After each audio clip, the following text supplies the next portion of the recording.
Hello दोस्तों, स्वागत है आप लोगों का जनरल स्टडी टीवी में। उम्मीद करते हैं सारे लोग स्वस्थ होंगे, खुश होंगे। दोस्तों, हम लोग पॉलिटी पढ़ रहे हैं, इंडियन पॉलिटी के बारे में। तो इंडियन पॉलिटी में हम लोग भारतीय संविधान के बारे में पढ़ रहे हैं। तो भारतीय संविधान को पूरा कंप्लीट तरीके से शुरू करने से पहले हम लोग भारतीय संविधान का इतिहास के बारे में पढ़ें। भारतीय संविधान का इतिहास के बाद भारतीय संविधान का निर्माण के बारे में पढ़ चुके हैं, किस तरह से भारतीय संविधान का निर्माण एक संविधान सभा द्वारा हुआ। उसके बाद दोस्त, आज हम लोग भारतीय संविधान की जो प्रमुख विशेषता है उसके बारे में पढ़ेंगे कि जो हम लोग का जो संविधान है उसका क्या स्पेशल फीचर है, क्या विशिष्ट बात है, उसके बारे में आज पढ़ेंगे। विशेषता के पढ़ने से पहले विशेषता के बारे में समझिए। और विशेषता पढ़ना जरूरी है दोस्त, क्योंकि अगर आपको लग रहा होगा कि विशेषता से तो सवाल आएगा नहीं, प्रीलिम्स में मेंस में आएगा, तो मेंस में तो आएगा ही, लेकिन प्रीलिम्स में सवाल आएगा दोस्त। आप अगर स्टेट पीसीएस का भी एग्जाम का तैयारी करते हैं, चाहे जनरल कंपटीशन का भी तैयारी करते हैं, वहाँ भी आता है। क्योंकि अब देखिए ट्रेंड बदल चुका है। पहले जैसा क्वेश्चन नहीं पूछ रहा है कि ये घटना कब हुआ, ये अनुच्छेद क्या है, केवल इतना ही नहीं पूछ रहा है दोस्त, और विशेषता पूछ दे रहा है कि मान लिया जाए कि संघीय, जैसे में संघीय व्यवस्था है तो उसका क्या, कौन सा 4 ऑप्शन दे देगा, बोल देगा 2 सरकार, और इधर से 3 ऑप्शन एकात्मक का जो विशेषता है उसको पूछ देगा, बोल देगा कौन इसमें संघीय व्यवस्था है। जैसे में इस बार एक रेलवे का एग्जाम हुआ था, उसमें क्वेश्चन पूछा गया था कि सिंधु घाटी सभ्यता का प्रमुख विशेषता क्या है। तो समझ रहे हैं ना, विशेषता पर भी अब क्वेश्चन प्रीलिम्स में पूछा जा रहा है, तो विशेषता पढ़ना भी इम्पोर्टेंट है। तो इसलिए विशेषता आज पढ़ेंगे, भारतीय संविधान का विशेषता। और भारतीय संविधान के विशेषता पढ़ने से पहले समझिए विशेषता कहते किसको हैं। विशेषता क्या होता है किसी भी चीज़ का? विशेषता वो चीज़ होता है दोस्त, किसी चीज़ के बारे में स्पेशल बात। जैसे मान लिया जाए कि बोला जाए आपके बारे में, तो विशेषता, आपका विशेषता क्या बताया जा सकता है? आपके अंदर 2 तरह का विशेषता, एक तो संरचनात्मक विशेषता है जो ऊपर से दिख रहा है लोगों को। संरचनात्मक विशेषता जैसे में ऊपर से दिख रहा है क्या, कि आप या हम लंबे हैं, मोटे हैं, पतले हैं, दुबले हैं, बौने हैं, ये सब जो दिख रहा है ना, ये संरचनात्मक विशेषता है। लेकिन जो आपके अंदर का जो क्वालिटी है, जैसे में आप झूठ कम बोलते हैं, ईमानदार हैं, आप मन लगा के पढ़ाई करते हैं, अच्छे से काम करते हैं, मम्मी पापा का बात मानते हैं, तो ये इंटरनल विशेषता है, आपका अंदर का विशेषता है। इसको समझ रहे हैं ना, आंतरिक विशेषता बोलते हैं, और ऊपर से जो दिख रहा है उसको संरचनात्मक विशेषता बोलते हैं। तो विशेषता आप लोगों को क्लियर हो गया होगा कि क्या विशेषता है। तो वो संविधान, जो भारतीय संविधान का जो डॉक्यूमेंट है ना, इतना मोटा, जिसमें 1 से लेकर 395 अनुच्छेद है, 22 भाग हैं, 8 अनुसूची, जो मूल रूप से था, और अभी के समय में तो अनुच्छेद 450 से पार गया हुआ है, 25 भाग हो गया है, 12 अनुसूची हो गया है। तो वो जो इतना मोटा जो दस्तावेज है, डॉक्यूमेंट है, उसकी क्या विशेषता है, उसी के बारे में आज पढ़ने वाले हैं। और विशेषता तो आज जानेंगे, और उसके बाद में इसी विशेषता को आगे आने वाले क्लास में डिटेल में हम लोग पढ़ने की कोशिश करेंगे। तो चलिए शुरू करते हैं दोस्तों विशेषता से। तो विशेषता, भारतीय संविधान के प्रमुख विशेषता में सबसे पहला विशेषता है दोस्त कि भारत का संविधान सबसे लंबा एवं लिखित संविधान है। सबसे लंबा एवं लिखित संविधान है दोस्त। सबसे पहले यहाँ समझिए कि लिखित संविधान है, और ये सब संरचनात्मक विशेषता है। आप देख रहे हैं, लिख रहा है कि सबसे लंबा संविधान है, तो लंबा क्या है? संरचनात्मक विशेषता है। इस तरह से देखिए कि लंबा एवं लिखित संविधान है। लिखित संविधान समझिए क्या है, कि लिखित इसलिए है दोस्त कि हम लोग एक ऐसा संविधान बना चुके हैं 1950 ईस्वी के आसपास ही, जो लिखा हुआ है एक डॉक्यूमेंट में, और उसको आज तक हम लोग उसको इस्तेमाल करते आ रहे हैं, और भविष्य में भी हम लोग इसका इस्तेमाल करेंगे। तो इसलिए एक लिखित दस्तावेज है दोस्त। और अलिखित संविधान होता है जो ब्रिटेन में शुरू हुआ, अलिखित संविधान का परंपरा। और अलिखित संविधान का मतलब ये नहीं समझ लीजिएगा कि वहाँ कोई चीज़ लिखा हुआ नहीं है, दिमाग में छपा हुआ, ऐसा कुछ नहीं है। लिखा हुआ है, लेकिन वहाँ कोई फिक्स संविधान नहीं है। समझ रहे हैं ना, फिक्स संविधान नहीं है कि एक संविधान बना दिया गया और उसी के आधार पर भविष्य में सरकार चल रही हो, ऐसा कोई संविधान नहीं है। तो इस तरह से वो अलिखित संविधान हो गया। लेकिन भारत का संविधान लिखित संविधान है। आपको पता होगा कि उसी में हम लोग अब संविधान संशोधन कर करके आज तक उसी संविधान का इस्तेमाल कर रहे हैं। तो इसलिए भारत का संविधान लिखित संविधान है। और लिखित संविधान का परंपरा सर्वप्रथम शुरू किया गया था अमेरिका के द्वारा। अमेरिका का ही सबसे प्रथम लिखित संविधान था, उसके बाद में और सारे देश लिखित संविधान का परंपरा शुरू किए। तो भारत का संविधान कैसा है? लिखित संविधान है, और एक लंबा संविधान है। समझ रहे हैं ना। अब इसके बारे में बोला जाता है दोस्त कि भारत का संविधान जो है पूरे दुनिया में सबसे लंबा एवं लिखित संविधान है। समझ रहे हैं ना, दुनिया में सबसे लंबा संविधान। तो दुनिया में लंबा संविधान है, 395 अनुच्छेद, इतना ज्यादा किसी भी संविधान में अनुच्छेद नहीं है। जैसे अमेरिका का देख लीजिए तो उसका संविधान में मात्र 7 अनुच्छेद है। तो समझ रहे हैं ना। तो इस तरह से भारत का संविधान पूरा दुनिया में सबसे लंबा और लिखित संविधान है। तो लंबा क्यों बना, उसके पीछे क्या कारण था? तो लंबा बनने के पीछे बहुत सारा कारण है दोस्त, जिसमें भौगोलिक कारण है। तो भौगोलिक कारण क्या है? भौगोलिक कारण को देखिए कि भौगोलिक कारण इसलिए है कि भारत का आप नक्शा देखिए, मैप देखिए, और भारत की विविधता पर फोकस कीजिए कि बहुत सारे लोग जो है, बहुत सारे जाति के लोग, बहुत सारे धर्म के लोग और बहुत सारे क्षेत्र जो है भारत में समित है, बहुत सारे भाषा बोलने वाले लोग हैं, यानी विविधता बहुत ज़्यादा है हमारा देश में, समझ रहे हैं ना। तो सबके लिए समझिए कि सबके लिए कुछ ना कुछ प्रावधान करना जरूरी था संविधान में। तो सबके लिए कुछ ना कुछ प्रावधान करेंगे, इतना विविधता है तो संविधान अपने आप बड़ा हो जाएगा, समझ रहे हैं, लंबा हो जाएगा। अगर मान लीजिए कोई एक एग्जाम्पल लीजिए कुछ ऐसा समाज का जिसमें एक ही तरह के लोग रहते हैं, एक ही धर्म के लोग रहते हैं, एक ही कास्ट के लोग रहते हैं, एक ही भाषा बोलने वाले लोग रहते हैं, तो उसका संविधान बनाना थोड़ा आसान होगा, थोड़ा कम मात्रा में संविधान बन जाएगा। लेकिन हम लोग के यहाँ बहुत ज्यादा विविधता है तो इसलिए संविधान भी बहुत बड़ा बनेगा, सबको ध्यान में रख के संविधान बनाना पड़ेगा। तो ये एक कारण था जिसके कारण संविधान लंबा हो गया, एक भौगोलिक कारण था दोस्त। एक ऐतिहासिक कारण भी था। ऐतिहासिक कारण क्या था कि भारत में आपको पता है कि भारत का आजादी से पहले अंग्रेज यहाँ शासन कर रहा था। अंग्रेज शासन कर रहा था तो एक 1935 का भारत शासन अधिनियम लाया था भारतीयों के लिए और उसके द्वारा वो शासन करना शुरू कर रहा था। तो वो समझिए कि जो भारत शासन अधिनियम 1935 था, गवर्नमेंट ऑफ इंडिया एक्ट 1935 था, वो क्या था, एक प्रकार के अंतरिम संविधान के रूप में भारत को आजादी से पहले काम कर रहा था दोस्त। तो अंतरिम संविधान के रूप में काम कर रहा था। तो हम लोग जब संविधान बना रहे थे ना, तो उस समय बहुत ज्यादा लगभग जो 395 अनुच्छेद है हम लोग का, उसमें से 250 से ज्यादा प्रावधान 1935 के भारत शासन अधिनियम से हम लोग ले लिए। तो बताइए कि 1935 का शासन अधिनियम अपने आप में एक बड़ा डॉक्यूमेंट था, दस्तावेज था, और उससे हम लोग 250 से ज्यादा प्रावधान ले लिए अपना संविधान में, तो अपने आप ऑटोमेटिक बड़ा संविधान बन जाएगा। तो एक ऐतिहासिक कारण था, तो ये संविधान बना। और उसके बाद में एकल संविधान बना दिए दोस्त। एकल संविधान बहुत सारे देश का देखिए, अमेरिका का देखिएगा तो उस सबका संविधान अलग अलग है, राज्य का वहां का, जिसमें राज्य है, कैलिफोर्निया राज्य है तो उसका अलग संविधान है, लेकिन एक यूएसए का अलग संविधान है। लेकिन भारत में क्या है, बिहार का अलग संविधान नहीं है, यूपी का अलग संविधान नहीं है, राजस्थान का अलग संविधान नहीं है, सबके लिए क्या है, इकट्ठे संविधान है और वो एक भारत का संविधान है। तो बताइए राज्य के लिए और भारत के लिए, दोनों के लिए संविधान जब इकट्ठे लिखा जाएगा तो वो थोड़ा लंबा होगा ही। तो इसलिए एकल संविधान है केंद्र एवं राज्य दोनों के लिए। और उसके बाद में कानून विशेषज्ञों का प्रभाव था दोस्त। आपको पता होगा संविधान का निर्माण जब हो रहा था तो उसमें वकील का संख्या बहुत ज्यादा था संविधान निर्माण करने में। तो जब वकील लोग संविधान बनाएंगे तो वो नियम कानून को बहुत अच्छे से जानते हैं, तो उसको व्याख्या भी बहुत डिटेल में करेंगे। तो डिटेल में व्याख्या करेंगे तो ऑटोमेटिक लंबा हो जाएगा।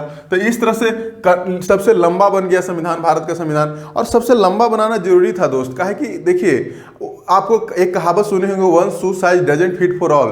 भारत में इतना ज्यादा विविधता है तो सबको ध्यान में रखना पड़ेगा। ऐसा नहीं है कि एक संविधान फिक्स कर दिए एक प्रावधान और सबके बोलेंगे कि उसी को फॉलो करना है, तो ऐसा नहीं हो सकता है। सबके ध्यान में रख के सबके लिए कुछ न कुछ अलग अलग प्रावधान हम लोग को करना पड़ा। तो इसलिए भारत का संविधान सबसे लंबा बना। और लिखित संविधान तो है ही दोस्त। तो पहला हम लोग विशेषता देख चुके हैं भारत के संविधान का। और उसके बाद दूसरा विशेषता देखते हैं कि दूसरा विशेषता क्या है, आंतरिक एवं बाह्य स्रोत। यानी भारत का जो संविधान है उसमें कुछ आंतरिक स्रोत भी है, कुछ बाह्य स्रोत है। आंतरिक स्रोत का मतलब कि कुछ हम अंदर से अपना लिए हैं, अपने खुद जो हम लोग देश में प्रशासन व्यवस्था चल रहा था उसी से हम कुछ अपना संविधान में प्रावधान को अपनाए हैं। और कुछ प्रावधान ऐसा है जो दूसरे देशों से हम लोग अपनाए हैं। तो दूसरे देशों से अपनाए उसको बाह्य स्रोत बोलते हैं। और दूसरे आपको बताया था कि जब संविधान का निर्माण हो रहा था तो संविधान सभा में लगभग 60 से ज्यादा देशों का संविधान का अध्ययन किया गया। उसके बाद में जो अच्छा प्रावधान था उसको हम लोग छान कर, रैंसेक कर उसको अपने संविधान में सम्मिलित कर लिए। तो देखिए आंतरिक क्या सोर्स था दोस्त, आंतरिक तो वही सोर्स था government of India act 1935, Bharat शासन अधिनियम 1935 का जो अधिनियम था वही तो आंतरिक स्रोत था हम लोग का। वो तो अपना था जिसे हमारा देश का प्रशासन चल रहा था। उसमें से लगभग 250 प्रोविजन प्रावधान हम लोग अपने भारतीय संविधान में सम्मिलित कर लिए। उसके बाद में बाह्य स्रोत किया था। तो जैसे अमेरिका है तो अमेरिका से हम लोग आपको पता है कि मौलिक अधिकार लिए। ब्रिटेन है तो ब्रिटेन से पूरा संसदीय व्यवस्था लिए हम लोग। उसके बाद में आयरलैंड है तो आयरलैंड से हम लोग राज्य के नीति निर्देशक तत्व लिए। दक्षिण अफ्रीका है दोस्तों, दक्षिण अफ्रीका से संविधान संशोधन लिए। तो ये सब बहुत सारे देश से बहुत सारा प्रावधान भारतीय संविधान में सम्मिलित किए। तो ये भी एक विशेषता है। तो ये भारतीय संविधान के विशेषता में हम लोग देख लिए कि किस तरह से आंतरिक स्रोत बाह्य स्रोत है दोस्त। और बाह्य स्रोत जो लिया गया है ना, इसको एक क्लास में हम लोग पढ़ेंगे डिटेल में, आपको याद करवा देंगे पूरा हम कि किस तरह से कौन सा प्रावधान किस देश से लिया गया है। ये भी एग्जाम में पूछता है। तो इसको हम एक अलग क्लास रखेंगे जिसमें हम आपको बताएंगे कि कौन सा प्रावधान जो है भारतीय संविधान में किस देश से से लिया गया। तो इस तरह से दूसरा विशेषता हो गया दोस्त। तीसरा विशेषता क्या है कि लचीला एवं कठोर का मिश्रण है। भारतीय संविधान आपको पता होगा, बोला जाता है कि लचीला एवं कठोर का मिश्रण है। तो लचीला एवं कठोर का मिश्रण है, तो अब लचीला संविधान किसका है भाई? लचीला संविधान एग्जाम्पल देखिए, ब्रिटेन का लचीला संविधान है, क्योंकि वहां जो संविधान संशोधन जो होता है ना, एक साधारण विधायी प्रक्रिया के तहत होता है। मान लीजिए वहां का जो नॉर्मल जो कानून पास किया जाता है उस तरह से संविधान संशोधन कर दिया जाता है। तो उस तरह से लचीला का एग्जाम्पल ब्रिटेन था हमारे सामने जब संविधान बना रहे थे। और उसी समय कठोर संविधान का एग्जाम्पल था अमेरिका। अमेरिका में संविधान संशोधन करना बहुत मुश्किल है दोस्त, लेकिन जब संविधान सभा के सामने ये चुनौती आया कि किसका हम विशेषता अपना ले, अमेरिका का अपनाए कि ब्रिटेन का अपनाए। ब्रिटेन में बहुत लचीला है और संविधान संशोधन करना, अमेरिका में बहुत कठोर है संविधान संशोधन करना। तो हम लोग के जो संविधान सभा के जो मेंबर थे, सदस्य थे, तो उन बहुत ज्यादा समझदार थे। वो समझे कि नहीं, ऐसे नहीं काम चलने वाला है, हम दोनों को अपनाएंगे।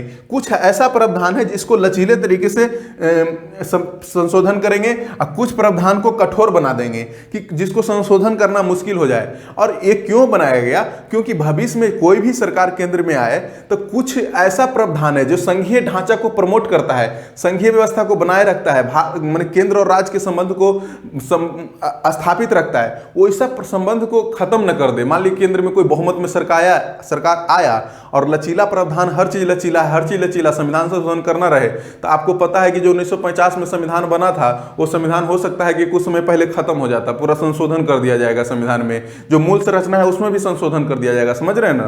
तो इसलिए कुछ प्रावधान को कठोर बनाया गया, तो उसी को लिखा गया है कि लचीला जो है, लचीला मैंने कुछ संशोधन का साधारण विधायी प्रक्रिया द्वारा हो जाता है। अब जैसे एग्जाम्पल लीजिए, क्या है जो साधारण विधायी प्रक्रिया द्वारा हो जाता है? जैसे में देखिए कि पार्लियामेंट को ये पावर है दोस्त, संसद को ये शक्ति है कि किसी भी राज्य का आकार को, क्षेत्र को घटा सकता है, बढ़ा सकता है, उसका नाम में परिवर्तन कर सकता है। लेकिन किसके द्वारा? इसमें कोई विशेष बहुमत की जरूरत नहीं है, एक साधारण बहुमत के द्वारा, एक साधारण विधायी प्रक्रिया के द्वारा एक काम कर सकता है। तो समझ रहे हैं ना, संसद चाहे तो मान लीजिए बिहार है, यूपी है, तो वो राज्य को, क्षेत्र को घटा भी सकता है, बढ़ा भी सकता है, उसका नाम में परिवर्तन कर सकता है। तो इस तरह का संशोधन जो है इस लचीला प्रावधान को दर्शाता है दोस्त, कि ये लचीला जो हमारे संविधान में संशोधन प्रक्रिया है उसको दर्शाता है।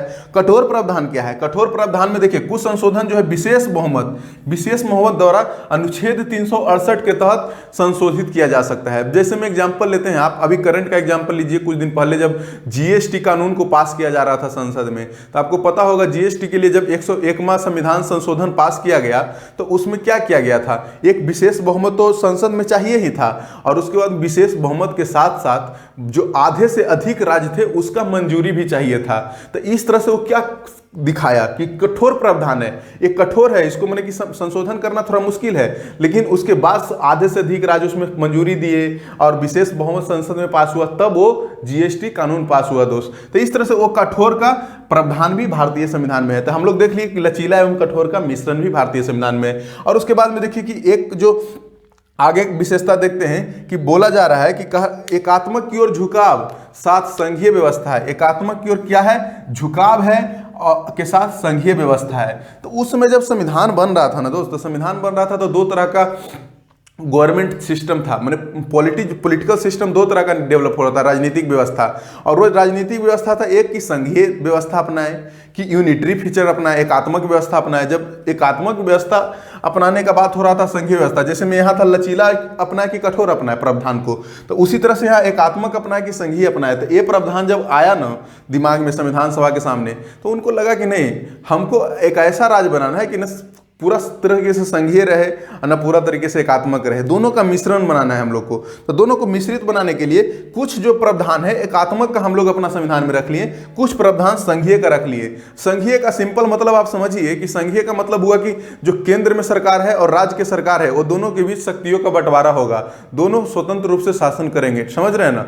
लेकिन एकात्मक का मतलब हुआ दोस्त, एकात्मक का मतलब समझिए कि केंद्र मजबूत होगा, राज्य का कोई अधिकार नहीं होगा, राज्य का सारा शक्ति का इस्तेमाल केंद्र करेगा। तो ये एकात्मक का एग्जाम्पल हुआ। तो उसी को समझने की कोशिश करते हैं कि हम लोग का जो संविधान है एकात्मक की ओर झुकाव के साथ संघीय व्यवस्था है। समझ रहे हैं, एकात्मक की ओर झुकाव है, उसके बाद संघीय व्यवस्था है। हम लोग का संविधान को अगर पूछा जाए, आपको ऑब्जेक्टिव में पूछा जाए क्या आप लोग का गवर्नमेंट यूनिटरी फीचर है, तो नहीं, यूनिटरी नहीं है दोस्त, एकात्मक नहीं है हम लोग का। हम लोग आंसर मारेंगे संघीय व्यवस्था है, लेकिन संघीय का इस्तेमाल, शब्द का इस्तेमाल संविधान में कहीं नहीं किया गया है। भारत का संविधान में आपको पता होगा अनुच्छेद 1 में इस्तेमाल किया गया है, भारत एक राज्यों का संघ है। इसका मतलब होता है कि भारत का जो राज्य है किसी एक समझौता के तहत भारतीय राज्य भारत से नहीं जुड़े हुए हैं और न उनको अधिकार है भारत से अलग होने का। अब कल होके बिहार चाहे यूपी चाहे तमिलनाडु चाहे कि हम अलग होना चाहते हैं भारत से, तो नहीं अलग हो सकते हैं, क्योंकि वो एक समझौता के तहत भारत के अंदर नहीं आए हैं। तो समझ रहे हैं ना, भारत एक राज्यों का संघ है दोस्त। तो इस तरह से ध्यान रखिएगा। अगर नॉर्मल आम बोलचाल में आपको लिखना हो तो आप लिख सकते हैं भारत एक संघीय व्यवस्था वाला सरकार है। एकात्मक मत लिखिएगा, संघीय व्यवस्था वाला नहीं तो लिखना है तो लिख सकते हैं कि एकात्मक की ओर झुकाव के साथ संघीय व्यवस्था है। समझ रहे हैं ना। तो एकात्मक क्या प्रावधान है, कुछ प्रावधान एकात्मक का हम लोग ले लिए। अब जैसे एकात्मक का प्रावधान क्या है, एकात्मक में आपको बताया कि सशक्त केंद्र होगा, केंद्र का शक्ति ज्यादा होगा। उसके बाद में एक संविधान होगा। ये याद कर लीजिएगा दोस्त, एकात्मक में क्या है, संघीय में क्या है, क्योंकि एग्जाम्पल दे के आपको फंसा देगा, क्वेश्चन दे देगा, 3 गो यहां से रखेगा, एक यहां से बोलेगा कि इसमें कौन संघीय व्यवस्था का स्पेशल फीचर है। तो आप इधर वाला जो रहेगा उसको आंसर मारिएगा। अगर 3 इधर से एक इधर से देके बोल देगा कि कौन एकात्मक व्यवस्था का विशेषता है, तो जो इसमें से नजर आएगा उसको आप आंसर चुनिएगा। तो देखिए क्या क्या है एकात्मक का विशेषता, एक सशक्त केंद्र होगा, एक संविधान होगा राज्य के लिए भी केंद्र के लिए भी, एकल नागरिकता होगा, केवल भारत का नागरिकता होगा, कोई राज्य का नागरिकता नहीं होगा। ऐसा नहीं कोई बोलेगा कि मेरा असम का नागरिकता है। समझ रहे हैं ना। तो इस तरह से, और उसके बाद में संविधान का लचीलापन, संविधान का लचीलापन भी दर्शाता है दोस्त एकात्मक व्यवस्था को, क्योंकि एकात्मक व्यवस्था में सेंटर को मजबूत बना देता है, पार्लियामेंट को ज्यादा शक्तिशाली बना देता है। तो जब संसद को ज्यादा शक्तिशाली बना देगा तो संविधान संशोधन करना भी उसके लिए आसान होगा, तब तो शक्तिशाली ज्यादा होगा। तो संविधान का जो लचीलापन है ना वो भी एकात्मक व्यवस्था को दर्शाता है। उसके बाद में एकीकृत न्यायपालिका, एकीकृत न्यायपालिका का मतलब हुआ कि केंद्र के लिए भी वही न्यायपालिका है, राज्य के लिए भी वही न्यायपालिका है। अभी अमेरिका में लीजिएगा तो इसका सिचुएशन डिफरेंट हो जाता है, राज्य के लिए भी एक सुप्रीम कोर्ट है और केंद्र के लिए भी एक सुप्रीम कोर्ट है। तो इस तरह से एकीकृत न्यायपालिका भी दर्शाता है किस चीज को, एकात्मक व्यवस्था को, यूनिटरी फीचर को, यूनिटरी फीचर। और उसके बाद में केंद्र द्वारा जो राज्यपाल की नियुक्ति होता है दोस्त, अनुच्छेद 153 के तहत जो राज्यपाल का पद बनाया गया है, उस जो राज्यपाल का नियुक्ति होता है किसी भी राज्य में केंद्र सरकार के द्वारा, तो वो भी एकात्मक व्यवस्था को दर्शाता है। क्योंकि राज्यपाल के बारे में आपको बताया, बोला जाता है कि राज्यपाल एक केंद्र सरकार के एजेंट के रूप में काम करता है, क्योंकि वो केंद्र सरकार के द्वारा नियुक्त किया गया है। तो इस तरह से ये भी क्या दर्शाता है, एकात्मक व्यवस्था को। उसके बाद में all India service, Akhil Bharatiya सेवा, जैसे IAS, IPS, Indian forest service, भारतीय वन सेवा। तो ये जितने भी अधिकारी हैं ये नियुक्त किसके द्वारा किए जाते हैं, UPSC एक बॉडी है जो केंद्र सरकार के लेवल पर काम करती है। ठीक, तो केंद्र सरकार उसको क्या करता है, ट्रेनिंग करके। ये अखिल भारतीय सेवा ऑल इंडिया सर्विस है, सेंट्रल गवर्नमेंट का सर्विस है दोस्त, और एक काम कर रहा है कहाँ, राज्य में जाके। तो राज्य में काम कर रहा है तो समझिए कि एक केंद्र का प्रतिनिधि के रूप में राज्य में काम कर रहा है। तो ये भी क्या दर्शाता है, एकात्मक व्यवस्था को दर्शाता है। उसके बाद में आपातकाल का प्रावधान, आपातकाल क्या होता है कि आपातकाल जब लागू होता है ना तो पूरा का पूरा जो शक्ति है राज्य का वो केंद्र के पास चला जाता है, संसद के पास चला जाता है। तो समझ रहे हैं ना कि आप ये चीज ध्यान रखिएगा यहाँ कि अगर कोई भी जो यहाँ सेंटर है और आसपास में छोटे राज्य हैं, अगर छोटे राज्य से शक्ति केंद्र की ओर जाता दिखाई दे आपको तो समझ जाइए कि वो एकात्मक व्यवस्था है दोस्तों, हाँ यूनिटरी फीचर है। समझ रहे हैं ना। लेकिन यही शक्ति उल्टा आपको दिखाई दे, केंद्र से जो है राज्य की ओर जाता दिखाई दे, तो आप समझ जाइए वहां संघात्मक व्यवस्था का सरकार है। समझ रहे हैं, संघीय व्यवस्था है, वहां फेडरल स्ट्रक्चर है गवर्नमेंट का। ये चीज ध्यान रखिएगा। उसके बाद में आगे देखिए, अब देखते हैं संघीय व्यवस्था कैसा है भाई। संघीय व्यवस्था में 2 सरकार होगा, 2 सरकार होगा, जैसे केंद्र के स्तर पर होगा, राज्य के स्तर पर होगा। उसके बाद में शक्तियों का विभाजन होगा, शक्तियों का विभाजन 7वीं अनुसूची में आप देखेंगे, केंद्र सूची, राज्य सूची, समवर्ती सूची।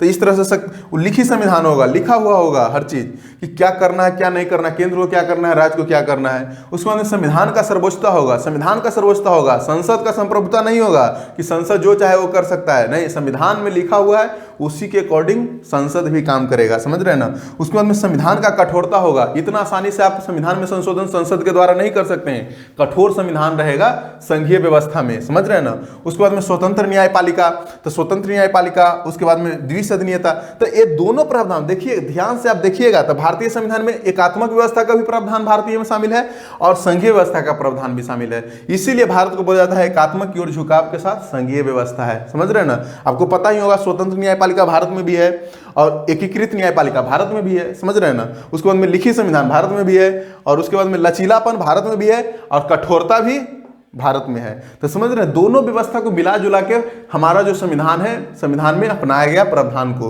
तो इस तरह से हम लोग चौथा विशेषता पढ़े। अगला विशेषता देखते हैं क्या है, सरकार का संसदीय स्वरूप। सरकार का हम लोग का जो भारत, उस समय जब भारत का संविधान बन रहा था तो भारत के संविधान सभा के सामने दो चुनौती था।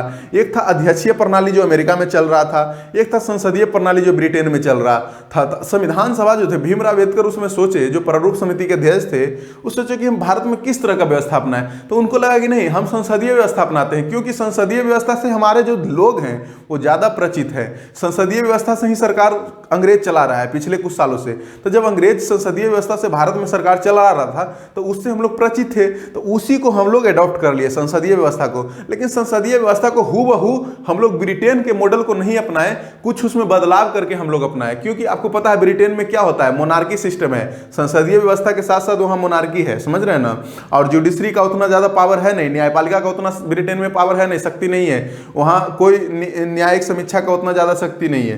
तो इसलिए हम लोग थोड़ा सा उसको इंप्रूव करके अपनाने की कोशिश किए भारत में। तो भारत में किस तरह का संसदीय रूप है, उसका क्या विशेषता है, तो देखिए भारत में क्या हुआ, संसदीय व्यवस्था अपनाया था। वास्तविक और नाम मात्र का कार्यपालिका है। तो वास्तविक कार्यपालिका कौन है, प्रधानमंत्री। नाम मात्र का कार्यपालिका कौन है, राष्ट्रपति। लेकिन ये भी राष्ट्रपति कौन होंगे, गणतंत्र हैं, क्योंकि हम लोग भारत का देश गणतंत्र है दोस्त। तो गणतंत्र है तो राष्ट्रपति क्या होगा, इलेक्टेड होगा, चुना हुआ होगा, कोई राजा रानी नहीं होगा ब्रिटेन की तरह, समझ रहे हैं ना। और इस तरह से हो गया। अब बहुमत वाले दल की सत्ता होगा। आपको पता होगा कि संसद लोकसभा में जिसका भी 273 प्लस सीट आ जाएगा उसका सरकार बन जाएगा। तो इस तरह से है। उसके बाद एक और पॉइंट है क्या संसदीय व्यवस्था का, विधायिका के प्रति कार्यपालिका की सामूहिक उत्तरदायित्व। जो कार्यपालिका है, सरकार चलाएंगे, जो सरकार है उसको विधायिका के प्रति सामूहिक रूप से उत्तरदायित्व होगा। ऐसा नहीं है कि अमेरिका जैसा कार्यपालिका अलग काम कर रहा है, विधायिका अलग काम कर रहा है। दोनों के बीच क्या है, शक्तियों का बंटवारा है अमेरिका में। लेकिन हम लोग क्या नहीं, कार्यपालिका और विधायिका दोनों मिल के काम करता है और विधायिका के प्रति कार्यपालिका का क्या होता है, सामूहिक उत्तरदायित्व होता है दोस्त। उसके बाद में कार्यपालिका विधायिका के बारे में आगे हम लोग डिटेल में क्लास में पढ़ेंगे, पॉलिटी पढ़ेंगे। तो देखिए विधायिका में फिर क्या है, विधायिका में मंत्रियों की सदस्यता होना चाहिए। विधायिका में जो लोकसभा है, राज्यसभा है, उसमें मंत्री, उसी में से मंत्री होना चाहिए, उसका सदस्यता होना चाहिए मंत्री का। ऐसा नहीं है कि कोई मंत्री बना दिया गया, उसका विधानसभा में विधायिका में कोई सदस्यता है ही नहीं। ऐसा प्रावधान भारतीय संविधान में है दोस्त कि अगर आप किसी भी विधायिका का अगर मेंबर नहीं है तो मैक्सिमम आप 6 महीना के लिए मंत्री पद पर बने रह सकते हैं, लेकिन 6 महीना के अंदर अंदर आपको विधायिका का सदस्य बनना पड़ेगा। अगर सदस्य नहीं बनते हैं तो मंत्री पद आपको खाली करना पड़ेगा। तो मैक्सिमम आप बिना विधायिका के सदस्य रहते हुए 6 महीना तक आप मंत्री बन सकते हैं दोस्त। तो इस तरह का प्रावधान है। उसके बाद में पीएम और सीएम का नेतृत्व है, प्रधानमंत्री सीएम का नेतृत्व है संसदीय व्यवस्था में। और उसके बाद में निचले सदन का विघटन होता है। निचले सदन जैसे लोकसभा हो गया केंद्र स्तर पर, विधानसभा हो गया राज्य स्तर पर, तो ये दोनों का क्या होता है, विघटन होता है। अगर मान लिया जाए कि एक बार चुना गया और वही शासन करना शुरू रहेगा, कुछ भी तानाशाही भी करेगा, तो ऐसा तो हो नहीं सकता है, क्योंकि लोकतंत्र है भारत लोकतंत्र है। तो बीच में अगर ज्यादा तानाशाही करेगा तो उसका विघटन भी कर दिया जाएगा, लोकसभा का, विधानसभा का, और फिर से चुनाव करवाया जाएगा। तो इस तरह से हम लोग सरकार का संसदीय रूप का व्यवस्था के बारे में पढ़े। तो ये सब संसदीय रूप है, इसको आगे भी डिटेल में पढ़ेंगे, लेकिन एक मोटा मोटी जो विशेषता है ना भारतीय संविधान को, उसको हम लोग देखने की कोशिश कर रहे हैं। तो उसको समझने की कोशिश करिए क्या है भारतीय संविधान का विशेषता। अब अगला विशेषता क्या है, अगला विशेषता है कि संसदीय संप्रभुता और न्यायिक सर्वोच्चता में समन्वय है। समन्वय मतलब अब देखिए क्या हुआ था, जब संविधान सभा द्वारा संविधान बनाया जा रहा था तो उसमें देखा गया कि अमेरिका में जो यहाँ न्यायिक सर्वोच्चता है ना बहुत ज्यादा है, माने कि न्यायपालिका का शक्ति बहुत है अमेरिका में। और संसदीय संप्रभुता का बात था। ब्रिटेन में देखा गया कि ब्रिटेन में संसद संप्रभु है, संसद का पावर ज्यादा है। तो भारतीय लोग तो उस समझ रहे थे कि नहीं, हम लोग को क्या करना है कि जो संसद का पावर शक्ति और जो न्यायपालिका का शक्ति है, वो दोनों के बीच क्या करना है, संतुलन बना के रखना है। ऐसा नहीं है कि न्यायपालिका को बहुत ज्यादा शक्ति दे दिया जाए अमेरिका की तरह, और ऐसा भी नहीं है कि ब्रिटेन की तरह संसद को बहुत ज्यादा शक्तिशाली बना दिया जाए। नहीं, भारत में दोनों को मिक्स करके बनाना है, दोनों को संतुलन में रखना है। तो इसीलिए बोला जाता है दोस्त, भारत का संविधान एक बहुत ज्यादा सोच समझ के बनाया गया था। इसलिए देखिए आज तक हम लोग का संविधान चल रहा है। बहुत सारे देश का संविधान बना गया, समझ रहे हैं ना, तो बहुत सोच समझ के संविधान बनाया गया था। तो देखिए संसदीय संप्रभुता का मतलब क्या है, संसदीय संसद कुछ भी कर सकता है संविधान के साथ, ठीक, संसदीय संप्रभुता हुआ। तो भारत में संसद क्या कर सकता है, संविधान में संशोधन कर सकता है, संविधान के किसी भी भाग में संशोधन कर सकता है संसद अनुच्छेद 368 के तहत, ठीक। लेकिन वही न्यायपालिका को भी शक्ति दे दिया। भारत का संविधान जिस तरह से संसद को शक्ति दिया संविधान में संशोधन करने का, उसी तरह से भारत का संविधान न्यायपालिका को भी शक्ति दे दिया क्या करने का, न्यायिक समीक्षा करने का। कि आप अनुच्छेद 13 के तहत न्यायिक समीक्षा कर सकते हैं कि ये जो संविधान संशोधन कर रहा है संसद, वो गलत है कि सही है, ठीक ना। तो वो न्यायपालिका को भी शक्ति दे दिया गया। तो चेक्स एंड बैलेंस देख रहे हैं, स्थापित कर दिया किसके बीच, न्यायपालिका और पार्लियामेंट के बीच। केवल पार्लियामेंट शक्तिशाली नहीं हुआ, न्यायपालिका भी को भी शक्तिशाली बना दिया, क्योंकि न्यायपालिका ही कानून को देख रेख करेगा कि कानून सही तरीके से पास कर रहा है कि नहीं। लेकिन भारत में शुरू में क्या अपनाया गया था जानते हैं, भारत में अपनाया गया था विधि द्वारा स्थापित प्रक्रिया। जो न्यायपालिका को न्यायिक समीक्षा का जो शक्ति दिया गया था ना, उसको इसके लिए न्यायिक समीक्षा के लिए विधि द्वारा स्थापित प्रक्रिया, प्रोसीजर एस्टैब्लिश बाय लॉ का एक कॉन्सेप्ट लाया गया था, सिद्धांत लाया गया था। उसके द्वारा बोला गया था कि आप न्यायिक समीक्षा कीजिएगा। तो क्या होता था जानते हैं कि विधि द्वारा स्थापित प्रक्रिया अनुच्छेद 21 में लिखा हुआ है। तो ये विधि द्वारा स्थापित प्रक्रिया जो है ना, प्रोसीजर एस्टैब्लिश बाय लॉ, तो कितना शक्ति देता है जानते हैं न्यायपालिका को। न्यायपालिका को केवल ये बोलता है क्या कि जो संसद जो संविधान संशोधन किया है, कोई कानून पास किया है, ठीक, कोई कानून पास किया है, तो उसको आपको केवल इतना देखना है कि प्रक्रिया सही पास किया गया, सही प्रक्रिया के तहत कानून पास किया गया है कि नहीं। मान लीजिए कि कोई भी कानून पास किया जा रहा है पार्लियामेंट में, ठीक, कोई कानून पास किया गया पार्लियामेंट में, तो लोकसभा में पास होगा, राज्यसभा में पास होगा, राष्ट्रपति का साइन होगा। तो एक सही प्रक्रिया के द्वारा पास कर दिया गया, तो न्यायपालिका का कोई अधिकार नहीं है कि उस कानून को रद्द कर देगा, समझ रहे हैं ना। क्योंकि यहां किस चीज का सिद्धांत चल रहा है भारत में, विधि द्वारा स्थापित प्रक्रिया, यानी प्रोसीजर एस्टैब्लिश बाय लॉ। केवल प्रोसीजर को चेक करना है कि प्रक्रिया सही है कि नहीं कानून पास करने का। लेकिन अमेरिका में था क्या जानते हैं, विधि के नियत प्रक्रिया। विधि के नियत प्रक्रिया से क्या होता है कि न्यायपालिका को ज्यादा शक्ति मिल जाता है। जो न्यायपालिका केवल प्रक्रिया को अभी ध्यान रख रहा था न्यायिक समीक्षा करते के दौरान, तो अब यहां न्यायपालिका क्या ध्यान रखेगा ड्यू प्रोसेस ऑफ लॉ में, कि कानून को भी ध्यान जांच करेगा कि कानून सही बन रहा है कि नहीं, समझ रहे हैं ना। केवल प्रक्रिया नहीं, प्रोसेस केवल सही नहीं होना चाहिए, जो आप कानून बना रहे हैं वो कानून सही है कि गलत है, उसको भी जांच करने का अधिकार न्यायपालिका को दे दिया जाता है। लेकिन शुरू में हम लोग सोचे थे कि न्यायपालिका कानून बनाने का काम थोड़े करेगा, केवल कानून बनाने का काम कौन करेगा, संसद करेगा। केवल न्यायपालिका को इतना शक्ति दे देते हैं कि तुम केवल प्रोसेस देखना कि सही तरीके से कानून पास किया गया था कि नहीं। लेकिन आपको पता होगा 1978 में जब Maneka Gandhi versus Union of India case हुआ था दोस्त, जब मेनका गांधी का केस आया तो उसमें बता दिया गया, बोला गया, शब्द में तो नहीं इंक्लूड किया गया भारतीय संविधान में विधि की नियत प्रक्रिया को, लेकिन बोल दिया गया कि नहीं ड्यू प्रोसेस ऑफ लॉ भी फॉलो किया जाएगा। क्योंकि बहुत सारा ऐसा कानून पास कर दिया जाता था संसद के द्वारा जो समझिए कि अनफेयर था, अनजस्ट था, समझ रहे हैं ना, वो गलत कानून था, लेकिन प्रक्रिया सही था। तो प्रक्रिया सही था इसलिए भारत में क्या था, विधि द्वारा स्थापित प्रक्रिया, प्रोसीजर एस्टैब्लिश बाय लॉ। तो न्यायपालिका कुछ कर नहीं सकता था, क्योंकि न्यायपालिका न्याय समीक्षा में क्या जांच करना है, केवल प्रक्रिया जांच करना है। तो प्रक्रिया तो सही है, कानून कुछ भी पास कर सकता है, तो समझ रहे हैं, तो गलत हो जाता। लेकिन भारत को 1978 के बाद जानते हैं ड्यू प्रोसेस ऑफ लॉ भी अमेरिका वाला ला दिया गया और बोला गया कि नहीं केवल प्रक्रिया जांच नहीं करेगा, भारत का जो न्यायिक समीक्षा जो करेगा न्यायपालिका, उसमें कानून को भी देखेगा कि गलत कानून बना रहे हैं कि सही कानून बना रहे हैं, समझ रहे हैं ना। हो सकता है कि आप गलत कानून को सही प्रक्रिया द्वारा पास कर दीजिएगा, तो वो न्यायिक समीक्षा से बच नहीं सकता है। क्योंकि अब भारत में 1978 के Maneka Gandhi versus Union of India 1978 के केस के बाद विधि की नियत प्रक्रिया ड्यू प्रोसेस ऑफ लॉ को भी कंसीडर किया जाता है, ध्यान में रखा जाता है, समझ रहे हैं ना। लेकिन अगर आप ध्यान रखिएगा, इसको कहीं भारतीय संविधान में इन वर्ड्स शब्द में इस यूज नहीं किया गया है विधि के नियत प्रक्रिया। अभी भी अनुच्छेद 21 में विधि द्वारा स्थापित प्रक्रिया ही लिखा हुआ है। तो ये चीज ध्यान रखिएगा, समझ रहे हैं किस तरह से न्यायिक समीक्षा होता है। उसके बाद देखिए अगला विशेषता क्या है कि एकीकृत एवं स्वतंत्र न्यायपालिका का विशेषता है। भारतीय संविधान में एकीकृत एवं स्वतंत्र न्यायपालिका। तो एकीकृत क्या है दोस्त? एकीकृत यह है कि सबसे पूरा जो देश है, देश में सबसे पहले जो कोर्ट है उसका बंटवारा किस तरह से है, सबसे ऊपर सुप्रीम कोर्ट, सबसे नीचे हाई कोर्ट, उसके नीचे लोअर कोर्ट, समझ रहे हैं? 3 गो कोर्ट है। अब ऐसा मत समझ लीजिएगा कि देश के लिए सुप्रीम कोर्ट केवल हाई कोर्ट है, हाई कोर्ट का राज्य के लिए कोई हाई कोर्ट स्पेशल है, ऐसा नहीं है। तीनों इंटीग्रेटेड है, जुड़ा हुआ है एक दूसरे से, तीनों के लिए सेम कानून है, तीनों के लिए सेम प्रावधान है, समझ रहे हैं ना भारतीय संविधान में। तो तीनों जुड़ा हुआ है, सबसे नीचे लोअर कोर्ट है, उसके ऊपर हाई कोर्ट, उसके ऊपर सुप्रीम कोर्ट। तो क्या होता है कि अगर कोई अपील कीजिएगा, आप अपील कीजिएगा, अमेरिका की तरह राज्य के लिए अलग सुप्रीम कोर्ट नहीं है, राज्य के लिए हाई कोर्ट नहीं है। ये राज्य समझिए कि राज्य के लेवल पर हाई कोर्ट जरूर बनाया गया है, लेकिन सब जुड़ा हुआ है। अगर आप लोअर कोर्ट में केस किए, आप उसमें संतुष्ट नहीं है उसके फैसले से, तो आप हाई कोर्ट जा सकते हैं। हाई कोर्ट के फैसले से संतुष्ट नहीं है तो आप सुप्रीम कोर्ट जा सकते हैं। तो अपील हमेशा नीचे से ऊपर की ओर होगा। अगर जब कोई आदेश सुप्रीम कोर्ट पास करेगा, कोई भी आदेश सुप्रीम कोर्ट पास करेगा, तो हाई कोर्ट को भी मानना पड़ेगा, लोअर कोर्ट को भी मानना पड़ेगा। तो इस तरह से जो पूरा भी जुडिशरी है ना, न्यायपालिका एक दूसरे से जुड़ा हुआ है। अमेरिका की तरह नहीं है कि वहां का राज्य का जो न्यायपालिका है वो अलग तरीके से काम कर रहा है और अमेरिका का पूरा ओवरऑल जो सुप्रीम कोर्ट है वो अलग तरीके से काम कर रहा है। हम लोग के यहाँ तीनों, supreme court, high court, lower court, तीनों एक दूसरे से जुड़ा हुआ है। तो इस तरह से एकीकृत या स्वतंत्र किस तरह से बना दिया गया? स्वतंत्र इसलिए बना दिया गया क्योंकि बताइए, न्यायिक समीक्षा को उसको शक्ति दिए हैं तो उसको कार्यपालिका विधायिका से अलग रखना पड़ेगा। अनुच्छेद, आपको पता होगा, अनुच्छेद 50 में जो नीति निर्देशक सिद्धांत है, तत्व है, उसमें लिखा गया है कार्यपालिका को न्यायपालिका से पृथकीकरण।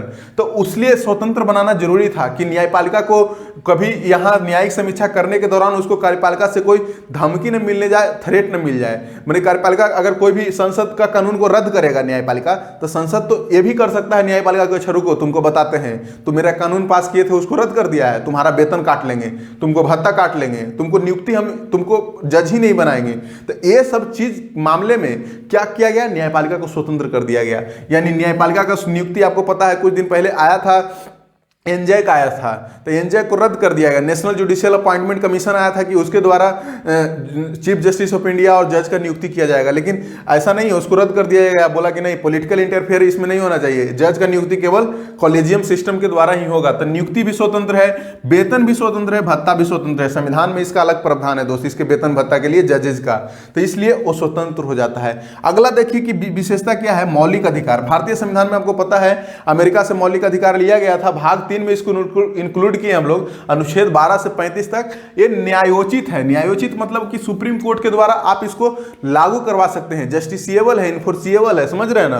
अगर आपका उल्लंघन होता है मौलिक अधिकार, तो आप अनुच्छेद 32 और 226, 32 के तहत सुप्रीम कोर्ट और 226 के तहत हाई कोर्ट के द्वारा क्या कर सकते हैं? रीट जारी करवा सकते हैं किसी भी सरकार के खिलाफ। मान ली कि आपका कानून का उल्लंघन हो गया मौलिक अधिकार का, तो आप रीट जारी करवाने का आपके पास अधिकार है। तो इस तरह से मौलिक अधिकार, इतना खूबसूरत विशेषता भारतीय संविधान में ऐड किया गया।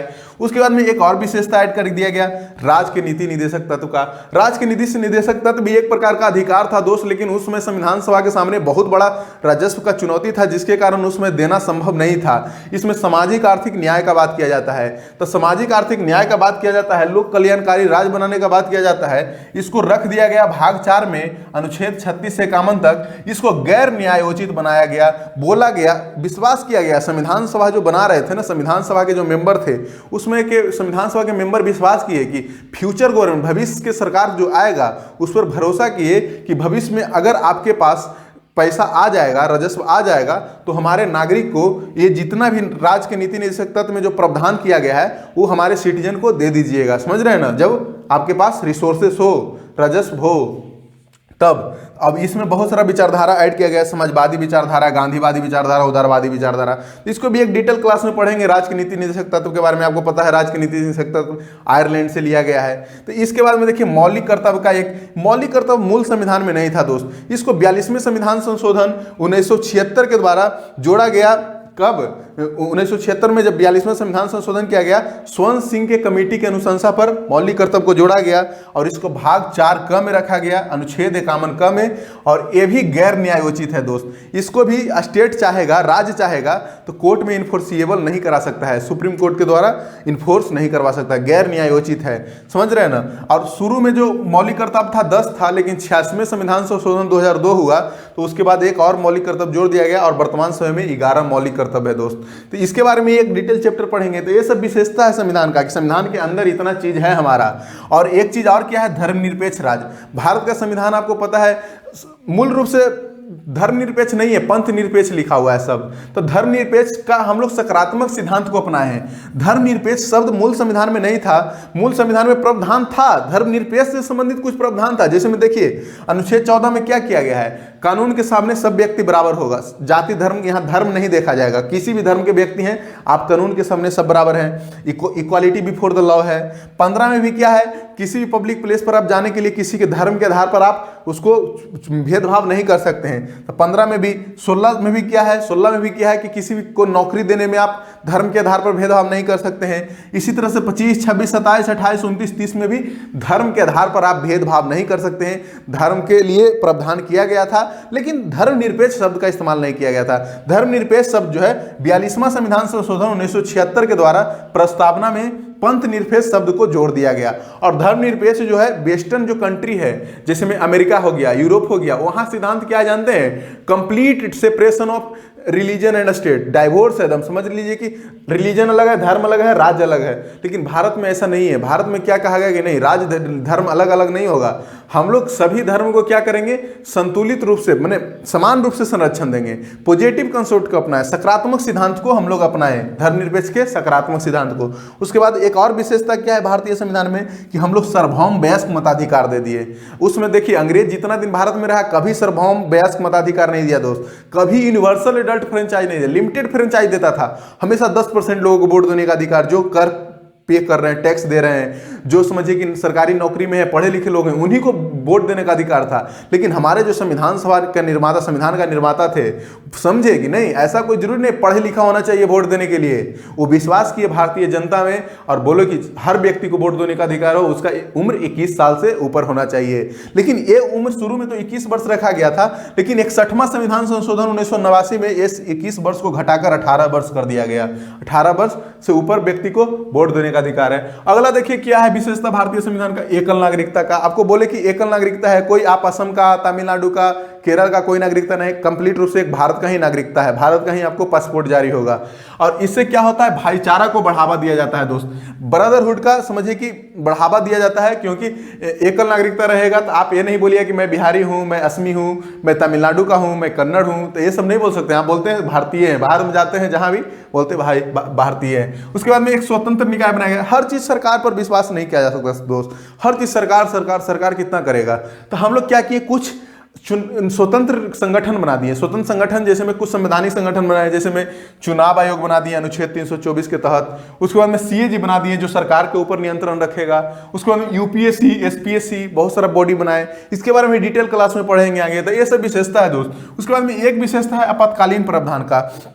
आपको पता होगा भारतीय संविधान में एक आपातकालीन प्रावधान भी रखा गया है, इसको भाग 18 में रखा गया है। और इसमें राष्ट्रीय 3 तरह का आपातकाल भारत में लागू किया जाता है, राष्ट्रीय आपातकाल, राष्ट्रपति शासन, वित्तीय आपातकाल। आपको पता है राष्ट्रीय आपातकाल अनुच्छेद 352 के तहत लगाया जाता है, राष्ट्रपति शासन अनुच्छेद 356 और 365 2 अनुच्छेद है उसके तहत लगाया जाता है, और वित्तीय आपातकाल 360 के तहत लगाया जाता है। आपको बता दें दोस्त ऑब्जेक्टिव के लिए आगे तो डिटेल में आपातकालीन का चैप्टर जब पढ़ेंगे तो डिटेल में पढ़ेंगे, लेकिन आप ध्यान रखिए कि राष्ट्रीय आपातकाल अभी तक भारत में 3 बार लगा है। 1962 में जब भारत चीन का युद्ध हुआ था, 1971 में जब भारत पाकिस्तान के बीच युद्ध हुआ था जिसमें बांग्लादेश राज्य बना था, बांग्लादेश जब देश बना था उस समय, और 1971 में, और तीसरा बार 1975 में आपातकाल, राष्ट्रीय आपातकाल लगा है। और राष्ट्रीय आपातकाल लगाने का 3 ग्राउंड है, बाह्य आक्रमण, युद्ध, सशस्त्र विद्रोह। सशस्त्र विद्रोह से पहले था आंतरिक विद्रोह, लेकिन आंतरिक विद्रोह के वजह पर जब 1975 में राष्ट्रीय आपातकाल लगाया गया तो उसमें समझ लिया गया कि नहीं, आंतरिक विद्रोह अगर बीच में कुछ भी आंतरिक विद्रोह हो जाएगा तो राष्ट्रीय आपातकाल लगा दिया जाएगा। तो उसको संशोधन करके आंतरिक विद्रोह की जगह सशस्त्र विद्रोह कर दिया गया कि अगर सशस्त्र रूप से विद्रोह किया जाता है भारत के अंदर तब आपातकाल आप लगा सकते हैं। ऐसे कोई भी धरना प्रदर्शन कर देगा, विद्रोह कर देगा, उसके लिए आप आपातकाल नहीं लगा सकते हैं। इसलिए संशोधन करके उसमें सशस्त्र विद्रोह जोड़ दिया गया। आगे डिटेल में हम लोग आपातकाल के चैप्टर में पढ़ेंगे। वित्तीय आपातकाल अभी तक नहीं लगाया गया है दोस्त भारत में। और उसके बाद में एक बार सिचुएशन बना था ऐसा, जब 1991 में जब हम लोग के पास बैलेंस ऑफ पेमेंट क्राइसिस आ गया था, तो उसमें ऐसा लग रहा था कि वित्तीय आपातकाल लग जाएगा, लेकिन वित्तीय आपातकाल से हम लोग बच गए थे। तो उसके बाद राष्ट्रपति शासन जो है, राष्ट्रपति शासन तो अनगिनत बार लगाया जाता है राज्य में, आपको पता होगा। उसके अब अगला प्रावधान देखिए क्या विशेषता है, त्रिस्तरीय सरकार। भारत में 3 स्तर का सरकार है। ये पूरा यूनिक फीचर है दोस्त भारत का, ये समझिए कि यूनिक विशेषता है। पूरे दुनिया में कहीं 3 लेवल पर गवर्नमेंट नहीं है, भारत में केवल 3 लेवल पर गवर्नमेंट है। कहाँ? सेंट्रल लेवल, स्टेट लेवल और लोकल लेवल। और लोकल लेवल को गवर्नमेंट बनाने का सपना किसका था? गांधी जी का। गांधी जी का सपना था कि गांधी स्वराज बनाएंगे, ग्राम स्वराज बनाएंगे। तो ग्राम स्वराज बनाएंगे, उसी को हम लोग संवैधानिक दर्जा दे दिए 73वें एवं 74वें संविधान संशोधन 1992 में। और उसमें पंचायती राज बना दिए और एक नगर पंचायत बना दिए। ग्रामीण के लिए पंचायती राज, शहरी के लिए नगर पंचायत। उसके बाद में हमको लगा कि नहीं, सहकारी समिति भी जो है ना, वो बहुत महत्वपूर्ण रोल निभाता है, उसको भी संवैधानिक दर्जा दे दिए। संविधान भी ये भी प्रमुख विशेषता के रूप में जोड़ दिया गया कि एक सहकारी समिति भी होना चाहिए। तो सहकारी समिति को भाग 9 ख में जोड़ा गया। आपको पता है पंचायती राज भाग 9 में है और नगर पंचायत भाग 9 क में है।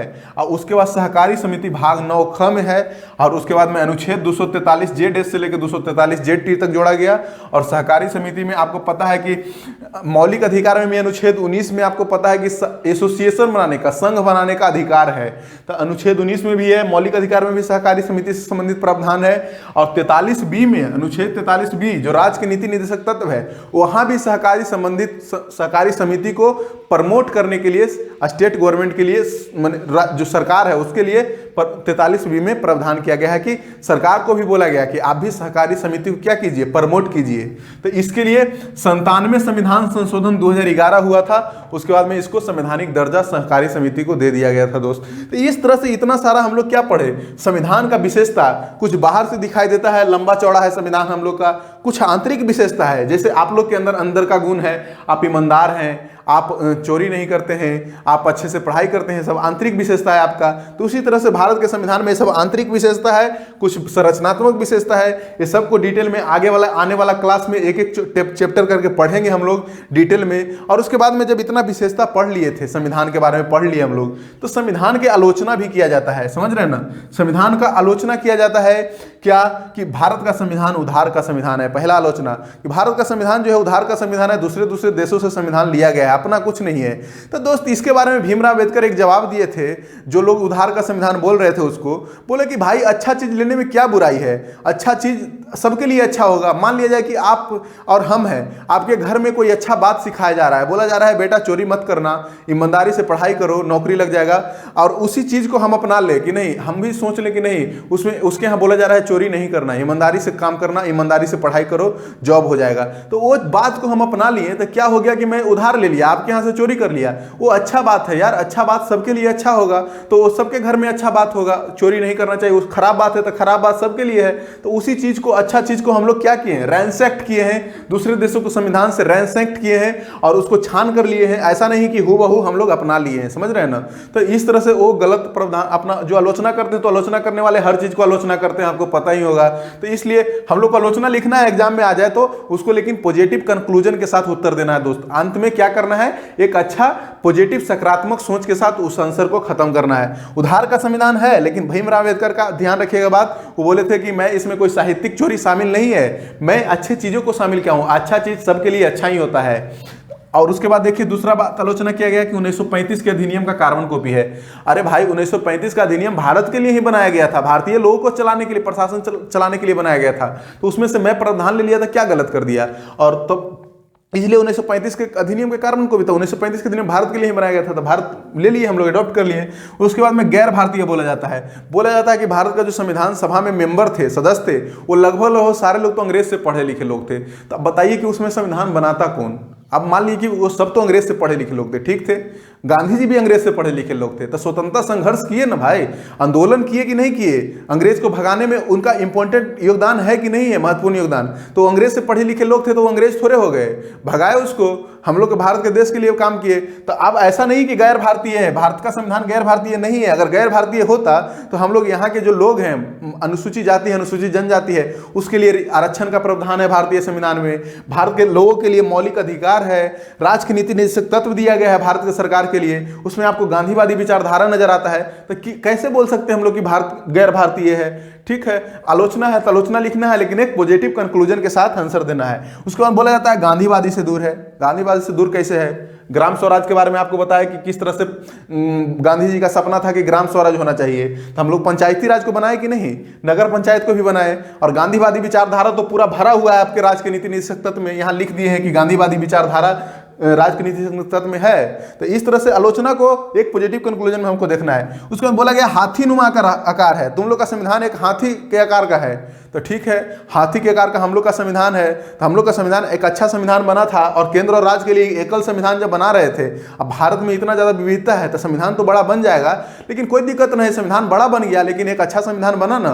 ऐसा तो नहीं है कि पाकिस्तान के जैसा पूरा का पूरा संविधान 3 बार चेंज कर दिए जब से संविधान बना। जब से संविधान बताइए पाकिस्तान का बना उस समय से अब तक 3 बार संविधान उसका बदला जा चुका है। फ्रांस का संविधान आज अभी तक 5 बार चेंज कर दिया गया। तो बहुत सारे देश का संविधान बना, खत्म कर दिया गया, लेकिन भारत का संविधान बताइए 1950 में बना था, आज तक संविधान चल रहा है। तो कहीं ना कहीं बड़ा बना है, लेकिन एक समझिए कि एक अच्छा संविधान बना है, तो उसको हम लोग पॉजिटिव वे में लेना है। उसके बाद बोला गया वकीलों का स्वर्ग है। ठीक है, वकील का स्वर्ग बोला गया, तो उसमें वकील लोग थे तो वही तो संविधान बनाएंगे, तो थोड़ा उनको एडवांटेज मिल गया, तो उसमें क्या दिक्कत की बात है?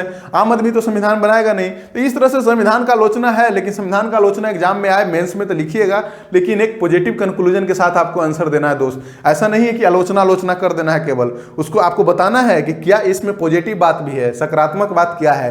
तो इस तरह से हम लोग संविधान की विशेषता पढ़ें, आलोचना पढ़ें, और संविधान की जब विशेषता पढ़ लिए तो हम लोग अगला क्लास में अब प्रस्तावना पढ़ेंगे, और मुख्य रूप से संविधान जो अनुच्छेद 1 से लेके 395 तक है उसको शुरू कर देंगे। प्रस्तावना के बाद संघ एवं राज्य क्षेत्र, नागरिकता, मौलिक अधिकार, इस तरह से पूरा चैप्टर शुरू कर देंगे दोस्त। अगर आप समझिए इतना जब पढ़ लिए ना तो आपको इससे ज्यादा क्वेश्चन नहीं आएगा। मैं एक कोशिश कर रहा हूं कि आप लोग को इतना डिटेल में पढ़ा दूं कि आपको कोई किताब पढ़ने की जरूरत न पड़े।